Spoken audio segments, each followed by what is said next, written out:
Google के हिसाब से तो रोड था इस रिवर के ऊपर से। ये नदी का नाम तो ब्रह्मपुत्र है। स्टेट हाईवे 21 है अभी हम जिस पे चल रहे हैं। नमस्कार, गुड मॉर्निंग दोस्तों, welcome back to Deepesh two wheels. This is day 68 of our India ride. बस 8 दिन की राइड और बची है, अब घर जाने का टाइम आ चुका है और अभी मैं हूँ नागालैंड में। तो मैं लास्ट आपसे मिला था जब मैं आइजॉल पहुँचा था, मिज़ोरम। उसके बाद मिज़ोरम से जब मैं इम्फाल आ रहा था मणिपुर, तो वो थोड़ा लंबा डिस्टेंस था, 420 किलोमीटर, और थोड़ा जल्दी करने के लिए या फिर वहाँ पे बहुत ही ख़राब रास्ता था, तो अनफॉर्चुनेटली मैं गिर गया और मेरे घुटने में और कंधे में हल्की सी चोट आई है। बट कंधा सेफ है, मैंने एक्सरे भी करवा लिया है। पेन था बट वो मसल पेन ही है। तो अब फाइनली अभी मैं हूँ नागालैंड में। मैंने 2 दिन ब्लॉग नहीं किया, अब नागालैंड पहुँच चुका हूँ, दीमापुर यहाँ से निकल रहे हैं। तो अब मिलते हैं आपको स्कूटी पे, नीचे सामान वगैरह सब बन चुका है। तो ये था हमारा स्टे कल के लिए, होटल राजमहल। बहुत सारे राजस्थानी लोगों के होटल्स हैं यहाँ पे। वैसे खाने में वेज ढूंढना बहुत ही मुश्किल है, एक स्ट्रगल है इधर वेज ढूंढना। सिर्फ और सिर्फ नॉन वेज ही मिलेगा आपको, उसमें भी पोक, सिर्फ और सिर्फ पोक है और कुछ भी नहीं। तो फिलहाल तो निकलते हैं। ये रही हमारी स्कूटी, सामान वामान सब पैक्ड है for Itanagar 256 kilometres. Let's move.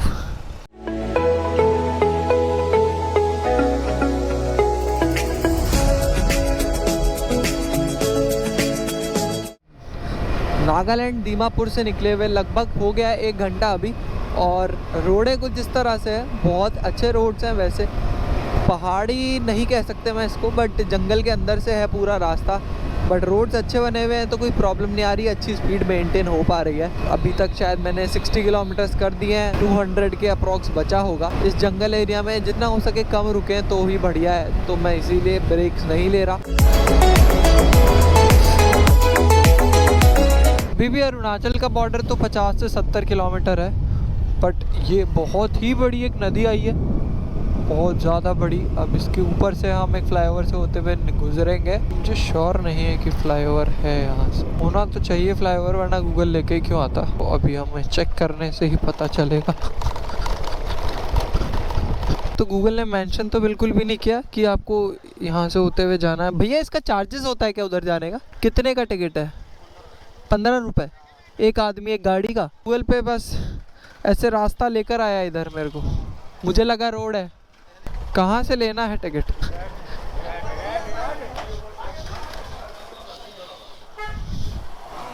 Jorhat पहुँचे।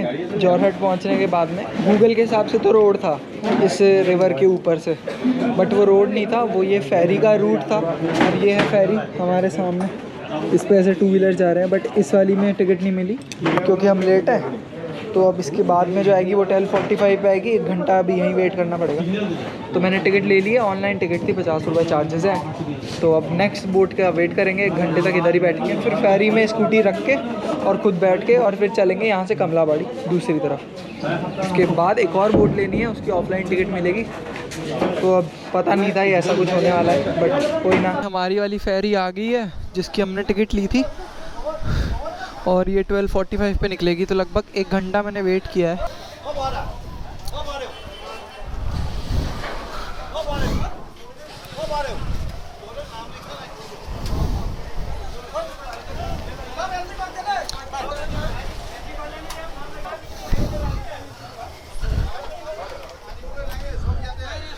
तो भाई हो गई पार्क स्कूटी, बैठते हैं जाके, अपनी सीट पकड़ते हैं। अभी ऊपर की सीट हमको मिली है।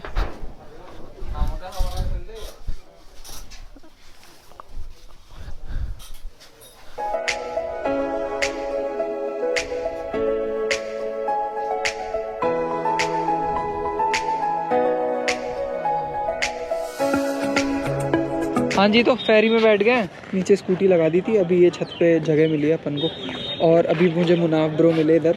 इन्होंने कुछ चीज़ें बताई है मुझे यहाँ के बारे में। जैसे ये नदी का नाम तो ब्रह्मपुत्र है। अभी ये बहुत यंग है, जस्ट पहाड़ों से उतर के आ रही है। और अभी थोड़ा टाइम बाद जो भी हल्के फुल्के आइलैंड दिख रहे हैं ना बीच में, सब कुछ डूब जाएगा पानी में, और ये ही पानी चल जाएगा उस साइड तक, ऊपर तक। तो जिससे अभी हम बोट, हाँ लगभग बीच में, और जिस बोट अब इससे हम चढ़े थे अभी इस प्लेटफॉर्म से, मुझे लगा था कि ये पक्का बना हुआ है, ज़मीन से अटैच्ड है, बट ये भी एक बोट ही है वैसे। तो ये भी ऊपर उठ जाएगी धीरे धीरे, और फिर ऐसे ही बोट चलती रहेंगी और कितना टाइम लगेगा अभी कमलावाड़ी तक? 1.5 या 2 घंटे। 1.5-2 घंटा बोट में? 1.5-2 घंटे। ओके, तो 1.5-2 घंटा लगेगा। आज काफ़ी लेट होने के चांसेस हैं फ़िलहाल ईटानगर पहुँचते पहुँचते। वहाँ थी अभी बोट और अब इसने पूरा टर्न लिया है और पानी का बहाव उसी तरफ का है जिस तरफ हमको जाना है, तो काफ़ी जल्दी पहुँच जाएगी। बट काफ़ी जल्दी में भी 1 घंटा तो एटलीस्ट लगेगा तो लगना है। एक छोटा सा आइलैंड था अभी जो हमने क्रॉस किया और सामने से जहाँ हम जा रहे हैं वहाँ से वो बोट आ रही है एकदम सामने।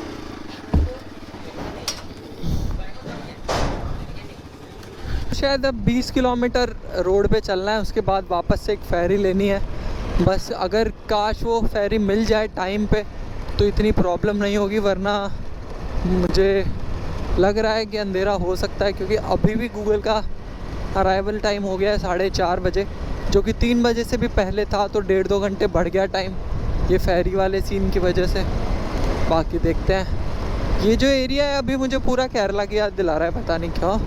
इतना सारा पानी, नदियाँ नीचे और घर भी पूरे इसी तरह से बने हुए हैं। अभी जैसे ये फ्लाईओवर है तो एक्चुअली ये जो नीचे ग्रीनरी है ये पानी ही है, ये बस अभी दिख नहीं रहा, बट ये सब पानी में उगा हुआ है पूरा। अगले 9 किलोमीटर के बाद वो नदी आएगी जहाँ से बोट लेनी है, तो वहाँ तक तो ख़राब ही बता रहे रोड। बाकी देखते हैं। तो भाई अगर ऐसा रहा तो इन 9 किलोमीटर में मुझे आराम से आधे घंटे से ज़्यादा लगेगा। भैया ईटानगर के लिए यही रास्ता है? ईटानगर जा सकता है, जैसे लखीमपुर होके वहाँ पे बोट मिलता है? हाँ मिलता है। यहाँ पे बोट तक ऐसा ही रोड है? हाँ ऐसा है रोड।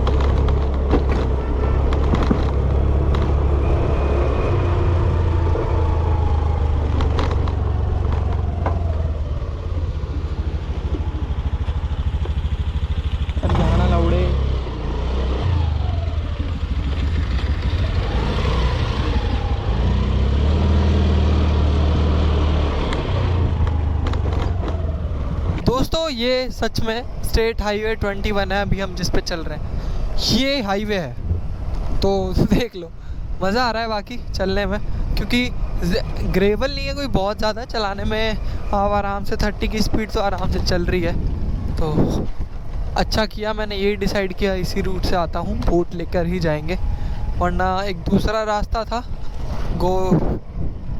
गौर घाट होते हुए वो रोड से, बट वो किलोमीटर डबल हो जा रहे थे, इसलिए मैंने डिसाइड किया देखा जाएगा। और डिसीजन सही भी निकला, ये रास्ता इतना बुरा नहीं है, आराम से मैं पहुंच जाऊंगा। 10 मिनट और लगेंगे शायद तक घाट तक, उसके बाद बोट करके दूसरी तरफ, और उसके बाद कोई भी नदी नहीं है, फिर हम सीधा लखीमपुर होके ईटानगर के लिए निकल जाएंगे। भाई चलिए, ये एक और फ्लाईओवर की बनावट भी थोड़ी अलग सी है। ये 2 पट्टे हैं, एक इस तरफ पट्टी है, एक उस तरफ है, और कार दोनों पे चलती है, और बाइक से किक तरफ की दूसरी फेरी में बैठने जा रहा हूँ। पूरी तैयारी है, चल पड़ी है फेरी अभी घाट के दूसरे तरफ जाने के लिए। सुबनसिरी रिवर इसका नाम है। उतर चुके हैं फेरी से, दूसरी वाली से। अब कोई फेरी नहीं है, अब रोड ही है, बट काफ़ी लेट हो चुका है, 4:30 बज गए हैं, और लास्ट टू लास्ट आधा पौन घंटा में अंधेरा हो जाएगा, और अभी भी बचा है 2 घंटे का रास्ता टिल ईटानगर। तो देखते हैं क्या होगा, कुछ नहीं कह सकते। मैं बस इतना चाहता था कि अंधेरा होने से पहले मैं अरुणाचल में एंटर कर जाऊं, बट यहाँ तो वो भी पॉसिबल नहीं लग रहा है, और शायद अभी 10 किलोमीटर लगभग ऐसे चलना पड़ेगा। कहाँ मैं सोच रहा था कि दोपहर के 2:30 बजे तो मैं पहुँच जाऊँगा, गूगल ने भी मुझे यही अराइवल टाइम दिखाया था, बट ये बोट्स के चलते आज हालत ख़राब हो गई, और कहाँ अभी अंधेरा होने को आ गया, और हम काफ़ी दूर हैं अभी भी। ये तो गूगल का कहना मान कर मैं चलता जा रहा हूँ, वरना कोई नया आदमी कितना भी कोई कहे ऐसे रास्ते पर जाने को तैयार नहीं होगा, क्योंकि बेसिकली रास्ता तो है ही नहीं। मुझे मतलब अभी 200 मीटर आगे कुछ भी नहीं दिख रहा कि क्या होगा, कैसी रोड आएगी या बंद हो जाएगा। ऐसे पॉन्ड टाइप्स आ रहे हैं, लोग मछलियाँ पकड़ रहे हैं, उसमें सूरज का रिफ्लेक्शन भी आ रहा है, बहुत ही खूबसूरत है। प्रॉपर गांव। अभी ये नदी है मेरे बगल में, इसे मैं शायद पार भी करूँगा।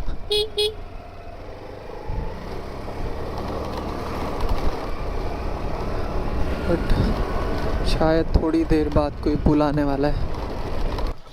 भैया उस तरफ कैसे जाते हैं? उस तरफ लखीमपुर जाना है, करवा दीजिए भैया जल्दी से।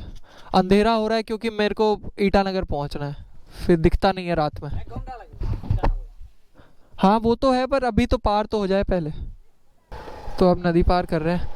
ये मैं फिर से मैंने गलती की, गूगल मुझे वैसे स्ट्रेट हाईवे पे सीधा लेके जा रहा था, बट मैं शॉर्ट के चक्कर में, वो 8 किलोमीटर लंबा पड़ रहा था, इसलिए शॉर्ट के चक्कर में मैं इस तरफ आया और अब नदी पार करने का कोई रास्ता दिख नहीं रहा।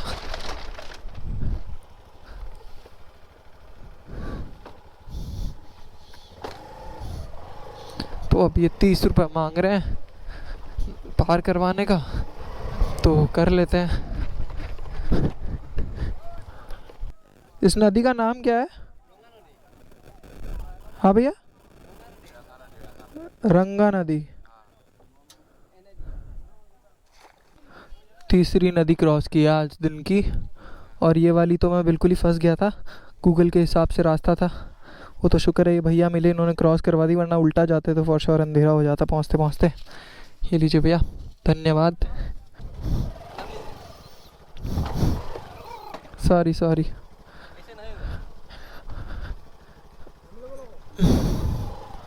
ठीक है, बाय बाय भैया।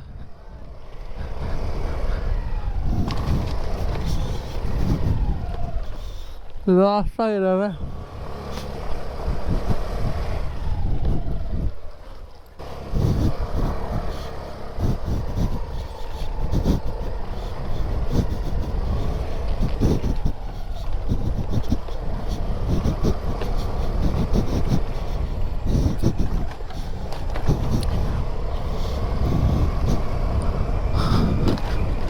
थोड़ा जल्दी करना मजबूरी हो गई है, क्योंकि कम से कम बचे हैं अभी 7-8 किलोमीटर ऐसे ऑफ रोड के, और पूरा अंधेरा होना मैं चांस नहीं ले सकते। तो ओ वाह, थोड़ी रोड मिल गई। अगर ऐसी रोड भी रही तो चलेगा काम, बाकी देखते हैं क्या होता है। तो फाइनली मिल गया है टारमैक तो, और सनसेट अप्रॉक्स हो चुका है पूरी तरह से। और अभी राइड करना बहुत रिस्की हो रहा है इधर, क्योंकि कीड़े इतने ज़्यादा उड़ रहे हैं, मैं वाइज़र नहीं खोल सकता। और अरुणाचल प्रदेश के बॉर्डर पे है ये, सामने जो रोड जा रही है ना, वो अंदर की तरफ जा रही है अरुणाचल के लिए। और ऐसा हुआ कि आर्मी और पुलिस ने रोक लिया और अंदर जाने नहीं दिया आगे। ये कुछ ढाबा टाइप है पंजाबी, यहीं मैंने खाना खाया था। फिर यहाँ कोई रूम खाली नहीं है, फिर उन पाजी ने मेरे को भेजा और थोड़ा आगे, वहाँ पे रूम नहीं मिला, फिर मैं वापस आया।